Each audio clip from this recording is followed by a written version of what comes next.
Olá, eu sou Lucas Neto, servo do Senhor Jesus, separado para o Evangelho de Deus.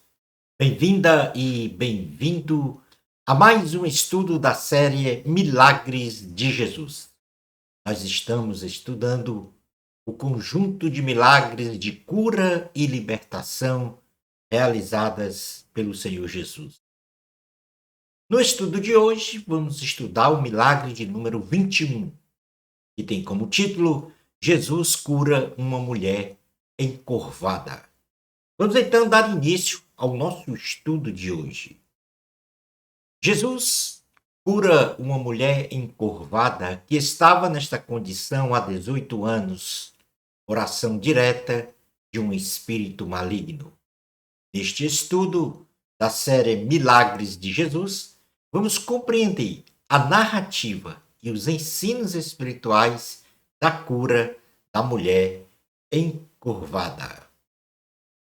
Na narrativa do texto bíblico, o texto base que nós vamos utilizar é o que está no Evangelho de Jesus, segundo escreveu Lucas no capítulo 13, versículos 10 ao 17.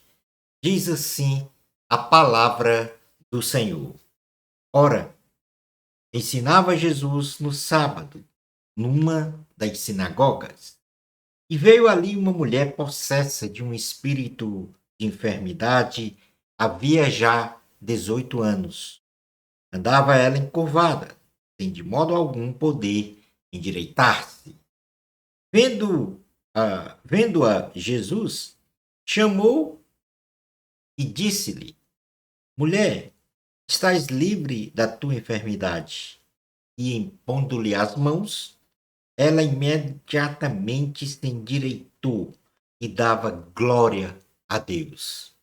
O chefe da sinagoga, indignado de ver que Jesus curava no sábado, disse à multidão: 10 dias há em que se deve trabalhar. Vinde, pois, nesses dias, para seres curados, e não no sábado. Disse-lhe, porém, o Senhor: Hipócritas, cada um de vós não desprende da manjedoura no sábado o seu boi ou o seu jumento para levá-lo a beber? Por que motivo não se devia livrar deste cativeiro em dia de sábado esta filha de Abraão, a quem Satanás trazia presa há 18 anos? Tendo ele dito estas palavras, todos os seus adversários se envergonharam. Entretanto, o povo se alegrava por todos os gloriosos feitos que Jesus realizava.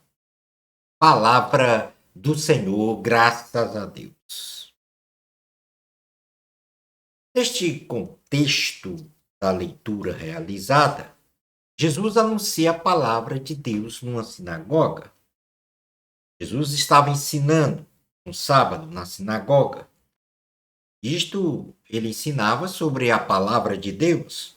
E também ali estava uma mulher que havia já 18 anos, andava encurvada por causa da ação de um espírito de enfermidade sobre ela. Jesus então chama a mulher, encurvada à sua presença, e realiza então sua cura. Jesus viu a mulher que estava encurvada e a chamou para diante de sua presença e disse-lhe: Mulher, estás livre da tua enfermidade.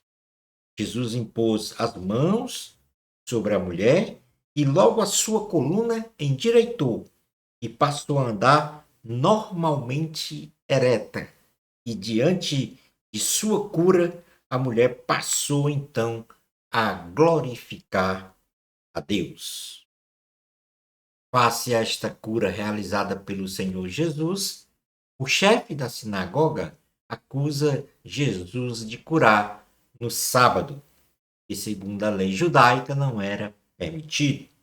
Então, o chefe da sinagoga, indignado pelo fato de Jesus ter realizado a cura no sábado, contrariando então a lei judaica que proibia a cura de enfermidades das pessoas no sábado, disse à multidão que há 6 dias para os enfermos serem curados, ou seja, os outros dias da semana, mas não no sábado, face a proibição da realização de curas neste dia.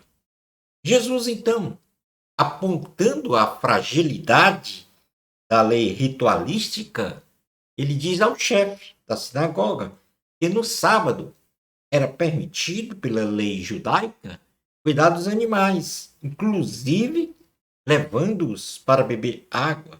E por que então não era permitido curar uma mulher judia, filha de Abraão, que há 18 anos andava encurvada sob a ação de um espírito de enfermidade maligno?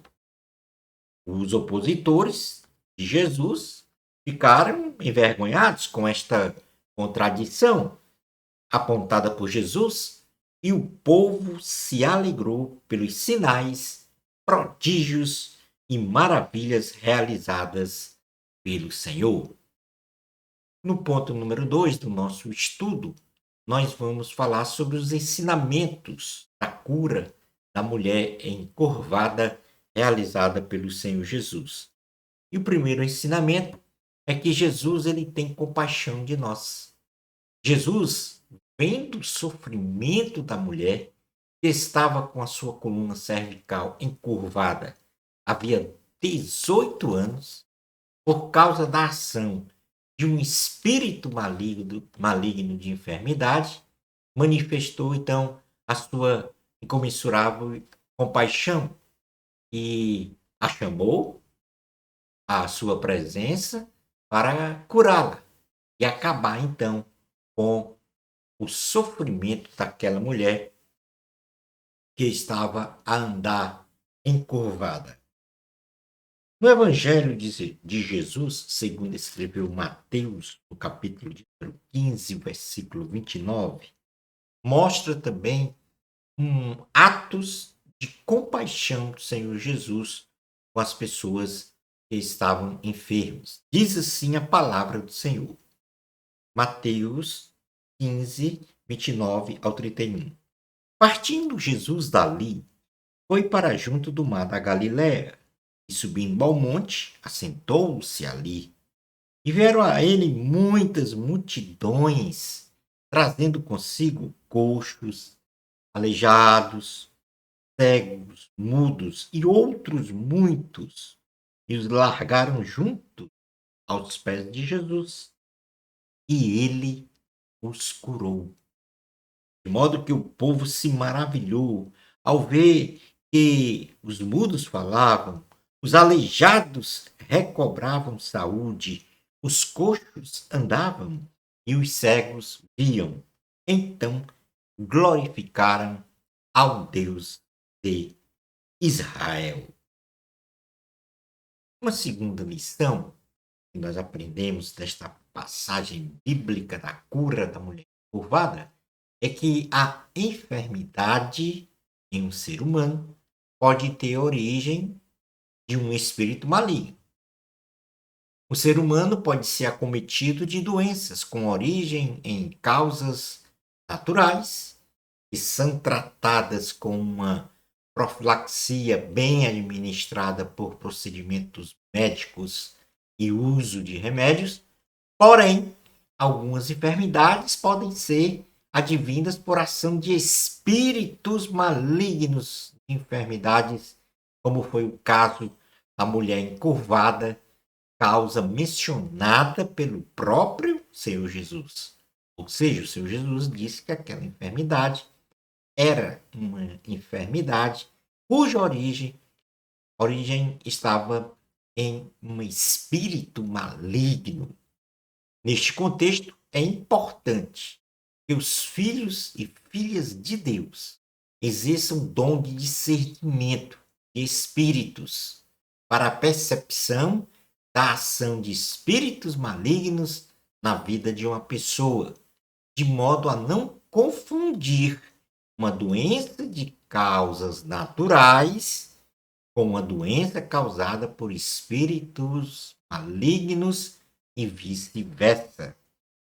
Na primeira carta do apóstolo João, no capítulo 4, versículos 1 ao 6, diz assim a palavra do Senhor: Amados, não deis crédito a qualquer espírito. Antes, provai os espíritos se procedem de Deus, porque muitos falsos profetas têm saído pelo mundo afora. Nisto reconhecereis o Espírito de Deus. Todo espírito que confessa que Jesus Cristo veio em carne é de Deus. E todo espírito que não confessa a Jesus não procede de Deus. Pelo contrário, este é o espírito do anticristo, a respeito do qual tendes ouvido que vem e presentemente já está no mundo. Filhinhos, vós sois de Deus e tendes vencido os falsos profetas, porque maior é aquele que está em vós do que aquele que está no mundo. Eles procedem do mundo, por essa razão falam da parte do mundo, e o mundo os ouve. Nós somos de Deus. Aqueles que conhecem a Deus nos ouvem. Aquele que não é da parte de Deus não nos ouve. Nisto reconhecemos o espírito da verdade e o espírito do erro.